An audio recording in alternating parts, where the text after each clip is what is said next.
அரபா வித்யாலய அதிபர், என்னுடைய நண்பன், பாடசாலையுடைய பணிப்பாளர் எம்எல் பதிவுதீன் உட்பட இந்த நிகழ்வுக்கு கௌரவ அதிதிகளாக கலந்து கொண்டிருக்கின்ற எங்களது வடகிழக்கு மத்திய வலய கல்வி பணிப்பாளர், பிரதி கல்வி பணிப்பாளர் உபாசித்தர் என்னுடைய நண்பர் அவர். அதே போன்று எங்களுடைய இந்த நிகழ்வுக்கு வருகின்ற அவர் பெற்றார் சார்பாக வந்திருந்தாலும் அவர் என்னுடைய நண்பன். அதே போன்று அவர் பெற்றார் சார்பாக வந்திருந்தாலும் நாங்கள் ஊர் சார்பாக அவரை கௌரவப்படுத்த வேண்டும் என்ற அடிப்படையில் நிபுணாகல பிரதேச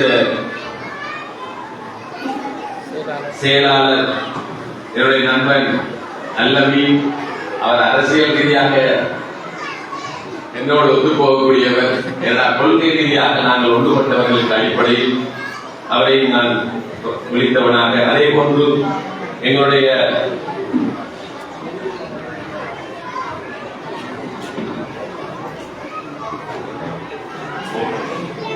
வடகிழக்கு மத்தியுடைய முன்பள்ளி அணிக்கான உதவி கல்வி பணிப்பாளர் ஃபாரூக் சார், அதே போன்று எங்களுடைய ஓய்வு பெற்ற உதவி கல்வி பணிப்பாளர் எம்எச்எம் நசீர் சார், அதே போன்று இங்கே வந்திருக்கின்ற விசேட அதிதிகளாக கலந்து கொண்டிருக்கின்ற எங்களுடைய முன்னாள் நகரசபையுடைய உறுப்பினர் கௌரவ ஏஆர் பெரோஸ், அதே போன்று ஏழாவது முன்பள்ளிகளுக்கான இளைப்பாளர் ஆஞ்சியானி ஜகீனா பௌத்து, அதே போன்று இந்த கல்லூரியுடைய முதல்வர் பாரிதாமா, அதே போன்று இந்த நிகழ்ச்சியை அளவுற தொகுத்து நடத்தி கொண்டிருக்கின்ற வைசபுலரால் அமைப்பு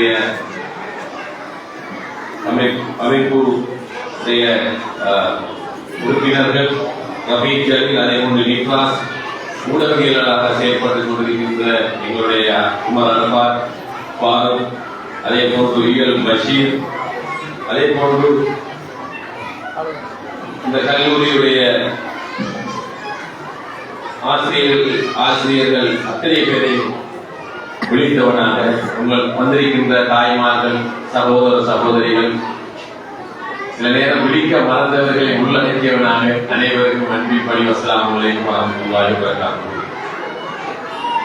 உண்மையில் நாங்கள் இன்றைய இந்த முன்பள்ளி கலாசாலையுடைய நாங்கள் ஒரு தேசிய ரீதியான ஒரு பாடசாலை போன்று அவர்களுடைய நிகழ்வை அழகான முறையிலே நீங்கள் கண்டுகளிப்பீர்கள், நான் உட்பட. ஏனென்றால் நாங்கள் நிறைய முன்பள்ளி நிகழ்வுகளுக்கு நான் சென்றிருக்கின்றேன். ஆனால் இருந்தும் இந்த பாடசாலை, இந்த முன்பள்ளியுடைய அவர்களுடைய அர்ப்பணிப்பான அந்த ஆசிரியர்களுடைய அந்த நிர்வாகிகளுடைய அர்ப்பணிப்பான வேலை திட்டம், உண்மையில் ஒரு பாடசாலை எவ்வாறு இருக்க வேண்டும், ஒரு முன்பள்ளியுடைய செயற்பாடுகள் எவ்வாறு அமைய வேண்டும், அந்த முன்பள்ளி நாளைய இந்த சமுதாயத்திற்கான நல்ல பிரஜைகளை உருவாக்குகின்ற விடயத்திலே நாங்கள் எவ்வாறு அவர்களுடைய பங்களிப்பு என்ன அடிப்படையில் எல்லாம் இந்த முன்பள்ளியுடைய அந்த அவர்களுடைய நிகழ்ச்சி ஏற்பாடு, நிகழ்ச்சி தொகுப்பு, அந்த நிகழ்ச்சியை வடிவமைத்த விதம் அனைத்துமே ஒரு முன்மாதிரியான செயல்பாடாகத்தான் நாங்கள் பார்க்க முடியும். என்றால் இங்கே பேசிய முன்பள்ளிகளுக்கு பொறுப்பான எங்களுடைய பாரதிசார், அதே போன்று சக்கீனா ஆஜியானிமா போன்றவர்கள் இந்த முன்பள்ளியுடைய கடந்த கால செயல்பாடுகள் என்ன, அவர்களுடைய அந்த பாடசாலையுடைய முன்பள்ளியுடைய அவர்களுடைய அந்த பாடசாலையுடைய வேலை திட்டம், அந்த ஆசிரியர்கள் ஒரு ஓனர்ஷிப்பாக ஒரு எவ்வாறு ஒரு தாய் தகப்பன் தன்னுடைய பிள்ளைகளை அரவணைப்பாக பார்த்துக் கொள்கின்றதோ அதே போன்றுதான் அந்த பாடசாலையுடைய அங்கே கல்வி போதிக்கின்ற ஒவ்வொரு ஆசிரியர்களும் செயல்பட்டுக் கொண்டிருக்கிறார்கள் என்ற விடயத்தை தெளிவான முறையில் பேசி சொன்னார்கள். அன்பார்ந்த தாய்மார்களே, சகோதர சகோதரிகளே, இன்று நாங்கள் பார்க்கின்றோம் அனைத்துமே இளம் வயதுள்ள தாய்மார்கள். என்றால் முந்தைய காலம் இருந்தது, அவர்கள் வயதான தாய்மார்கள் இருந்தார்கள். ஆனால் இன்று நாங்கள் பெரும்பான்மையான 160-70% தாய்மார்கள் இளம் தாய்மார்களாக இருக்கிறீர்கள். நீங்கள் உங்களுடைய பிள்ளைகள் தான் உங்களுடைய எதிர்காலம். நீங்கள் சில நேரங்கள் அரச திணைக்களங்களில் பணியாற்றுவர்களாக இருக்கிறீர்கள், அல்லது ஏனைய அரசியல் தனியார் நிறுவனங்களில் பணியாற்றுவர்களாக இருக்கிறீர்கள். உங்களுடைய பிள்ளைகளுடைய அந்த நேரத்தை ஒதுக்குகின்ற விடயத்தில் எனக்கும் சேர்த்துதான் நான் கூறுகின்றேன். பிள்ளைகளோடு இவ்வாறான காலகட்டத்தில் அவர்களுடைய அந்த ஒவ்வொரு காலகட்டத்திலும் அந்தந்த பருவங்களில் வருகின்ற பாடசாலை நிகழ்வுகளில் நீங்கள் அதீத விரத்தை எடுத்து செயல்பட்டுக் கொண்டிருக்கின்ற விதம் உண்மையில் பாராட்டத்தக்க விதம். என்றால் இன்று நாங்கள் பார்க்கின்றோம், எங்களுடைய நிறைய முன்பள்ளி நிகழ்வுகளுக்கு சென்றாலும் பாடசாலை நிகழ்வுகளுக்கு சென்றாலும் அதிகமாக தாய்மார்கள் தான் நாங்கள் பார்க்க முடிகிறது. அங்கே தந்தைகளை தகப்பன்மார்களை காண முடியவில்லை. உண்மையில் கவலையான விடயம். என்றால் தகப்பன்மார்களுக்கு தந்தைகளுக்கு நிறைய வேலைப்பாடுகள் இருக்கலாம். ஆனால் இவ்வாறான இந்த ஒரு நாள் செலவு செய்து இந்த பிள்ளைகளுடைய நிகழ்வை பார்க்கவில்லை என்றால் அது போட்டு போன தாய் தகப்பனாக தான் நாங்கள் பார்க்க முடியும். என்றால் இவ்வாறான அந்த முன்வழியில் தன்னுடைய பிள்ளை வெளியாகின்ற அடுத்த கட்ட பாடசாலை ஆரம்ப பாடசாலைகளுக்கு செல்கின்ற அந்த நிகழ்வாக இந்த நிகழ்வு ஏற்பாடு செய்து ஒரு பிரம்மாண்டமான முறையிலே ஒரு பிள்ளை தன்னுடைய பெருநாள் தினத்தில் கூட இவ்வாறான உடுப்புகளை எடுத்து போட்டு பார்த்து அழகு பார்த்ததில்லை. ஆனால் இந்த நிகழ்வுகளில் சுமார் 4-5 உடுப்புகளை போட்டு அந்த பிள்ளையுடைய ஒட்டுமொத்த அத்தனை நிகழ்வுகளையும் அழகுற பார்க்கின்ற அந்த பாக்கியம் எல்லா தகப்பன்மார்களுக்கும் கிடைப்பதில்லை. என்னையும் சேர்த்து நான் கூறுகின்றேன். ஆனால் உண்மையில் அவ்வாறான ஒரு நிகழ்வு சரித்திரத்தில் பொன்னெழுத்துக்களால் குறிக்க வேண்டிய அந்த பிள்ளையுடைய நிகழ்வு, அந்த பிள்ளையுடைய எதிர்காலத்திலே அந்த பிள்ளை என்னுடைய தாய் கலந்து கொண்டால், என்னை தந்தை கலந்து கொண்டால் என்று அந்த பிள்ளையுடைய பிள்ளை காலத்தில் கூட பேசுகின்ற ஒரு நிலைமையை நாங்கள் பார்க்க வேண்டும். ஆகவே அன்பான தாய்மார்களே, உங்களுடைய நீங்கள் வருகின்ற பொழுது வெறுமனே தாய்மார்கள் மாத்திரம் இல்லாமல் எல்லா பாடசாலை நிகழ்வுகளும் தவிர்க்க முடியாத காரணத்தில் வராமல் இருக்கிற தந்தைமார்களுக்கு நான் அது விதிவிலக்கு என்ற அடிப்படையில், ஆனால் உங்கள் ஊரில் இருந்தால் அல்லது என்ன வியாபாரம் செய்வதாக இருந்தாலும் பிரச்சனை இல்லை, என்ன அரச தொழிலாக இருந்தாலும் பிரச்சனை இல்லை, அவர்கள் அன்றைய தினம் லீவுகளை எடுத்தாவது இவ்வாறான பிள்ளைகளுடைய நிகழ்வில் கலந்து கொள்ள வேண்டும். ஏனென்றால் சார்ந்த ஒரு தாய் அந்த பிள்ளையை செலுத்துகின்ற அதீத அக்கறை அந்த தகப்பனுக்கு தெரிய வேண்டும். ஒருவனை போட்டோஸ்களை பார்த்து பேஸ்புக்களை பார்த்து சிரித்துக் கொண்டு நடந்து கொள்கின்ற ஒரு நிகழ்வாக இந்த பிள்ளைகளுடைய எதிர்காலங்களை நாங்கள் பார்க்க முடியாது. என்றால் நிறைய பிள்ளைகளை நாங்கள் பார்க்கிறோம். என்னுடைய சமூகத்திலே நமது ஊரிலே படித்து கற்று அவருடைய துறை சார்ந்தவர்களாக வந்ததன் பிறகு நல்ல அகலாக்குகளையும் இந்த சமூகத்தை பற்றி சிந்திக்கிறவர்களாக மாற வேண்டும். ஏனென்றால் நாங்கள் ஒவ்வொரு காலகட்டத்திலும் வந்து ஏன் கற்று அவர்கள் துறை சார்ந்தவர்களாக, வைத்தியர்களாக, பொறியியலாளர்களாக, அதிபர்களாக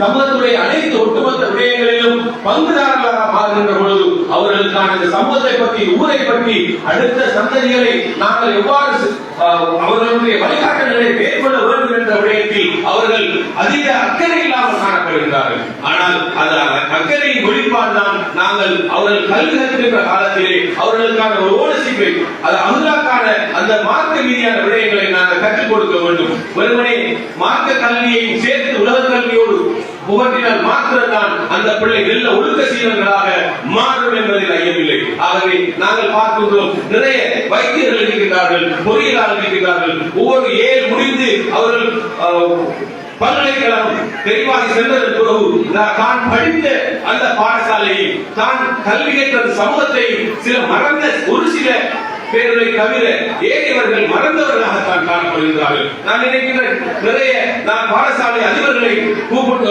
அவர்களை சந்தித்து பேசிய நேரம் எல்லாம் இங்கே நாங்கள் அதிக சிரத்தை எடுத்து அந்த மாணவர்களை வெளியூர்களில் ஆசிரியரை கொண்டு கற்று அந்த ஆசிரியர் எடுக்காத பெறுவர்களையும் அந்த கற்றுக் கொடுத்த கற்ற அந்த மாணவர்கள் 3A 2A B போன்ற ரிசல்ட் எடுத்தும் கூட நல்ல பெட்டி, அதாவது நல்ல தகுதியான அந்த பாடத்திட்டத்திலே ஒரு துறை சார்ந்த ஒரு நல்ல அறிவுள்ள அந்த மாணவர்கள் அடுத்த வகுப்பில் இருக்கின்ற அந்த மாணவர்களுக்கு ஒரு சிலவர்களை தவிர ஏனையவர்கள் அனைவருமே ஒரு செல்பிஸாக சுயநலம் புரிந்தவர்களாகத்தான் காணப்படுகிறார்கள். நாங்கள் பார்க்கின்றோம் ஏழு கல் கற்றுக் கொடுக்கின்ற, அதாவது தேர்வாகி பல்கலைக்கழகங்களுக்கு தேர்வாகி சென்ற அந்த மாணவர்கள் எத்தனை பாடசாலைகளுக்கு கல்வி போக்குகின்றார்கள் என்று நாங்கள் நன்றாக சிந்திக்க வேண்டும்.